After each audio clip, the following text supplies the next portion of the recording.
5 minutes. Well, thank you very much, Gael, and it's delighted to have all such attention for my wrap-up speech and some of my own comments on the area of crime, so I thank everybody for that. And I want to thank, on behalf of the Minister for Justice, all the deputies on all sides of the House for their contributions to this useful and constructive debate in relation to crime.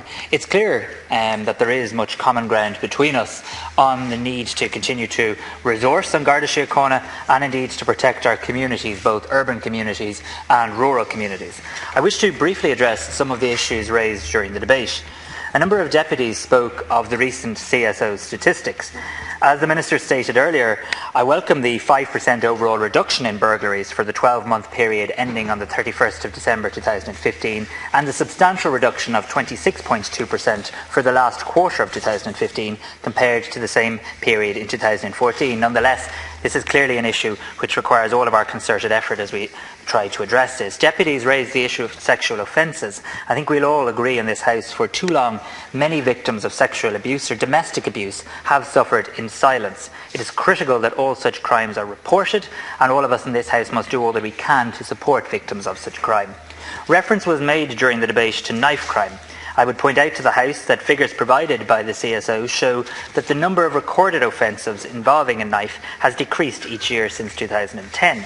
Notwithstanding these statistical trends, the impact of these crimes is of course extremely serious, and I can assure deputies that the Minister for Justice is in ongoing contact with the Garda Commissioner in relation to a wide range of crime and policing concerns, including knife and other violent crime.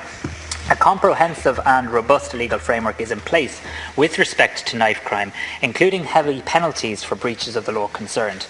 Under the provisions of the Criminal Justice Miscellaneous Provisions Act 2009, the maximum penalty for possessing a knife in a public place without good reason or lawful authority has been increased from 1 year to 5 years. And Garda Síochána also have an extended power of search without warrant in relation to knives and offensive weapons. Deputy Collins earlier in the debate raised the issue of the Garda retirement age. This is a complex matter that would require careful consideration before any decision to change the existing arrangements could be contemplated. Having said that, I would hope that this is something that the new government, should it be formed soon, can examine in the context of overall Garda resources. In her opening address, the Minister paid tribute to the men and women of Garda Síochána who diligently and effectively go about their work knowing the significant risks involved. I condemn outright all assaults on members of Garda Síochána and emergency workers, and I hope that's something all of us in this House will do. Section 19 of the Criminal Justice Public Order Act 1994 provides for specific offences relating to assaults on peace officers, which includes members of Garda Síochána.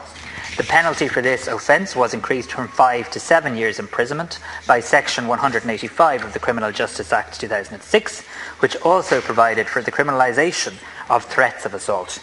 Nonetheless, I believe it is vital that continued investment is made in protective measures for Garda Síochána and indeed for all emergency workers. In terms of Garda recruitment and investment, I would simply say that the needs are well known and are not being disputed. Under the outgoing government, recruitment has recommenced and investment has increased. I look forward to this continuing under the incoming administration.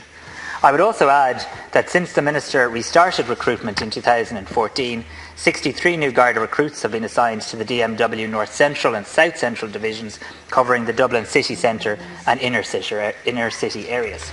On the formation of a new government, my party has also agreed to increasing the strength of Garda Síochána to 15,000. We have further agreed to mandate the policing authority to review the boundaries of Garda districts and the disbursement of stations. I believe these commitments will respond to many of the concerns expressed by deputies here today. I wish to reaffirm to the House the commitment of my party in government to enacting legislation to place the Parole Board on a statutory footing. Deputy O'Donovan and Deputy Phelan and others have raised the question of criminal legal aid. The long-standing position here is that the Criminal Justice Legal Act 1962 gives expression to the constitutional right that free legal aid must be granted in certain circumstances for the defences of persons of insufficient means in criminal proceedings. Obviously, these are matters determined by the judiciary. I would point out to the House, though, that a new criminal legal aid bill is currently being drafted to update and strengthen the system of granting legal aid, and perhaps some of the issues raised in this House could be considered in the context of that forthcoming legislation. Many deputies have reflected on the fear instilled in our communities by the persistence of crime. As an elected representative, I know only too well of this sense of fear. But the Minister for Justice knows that this fear can be overcome. I know that crime can be, and across many categories, is being tackled.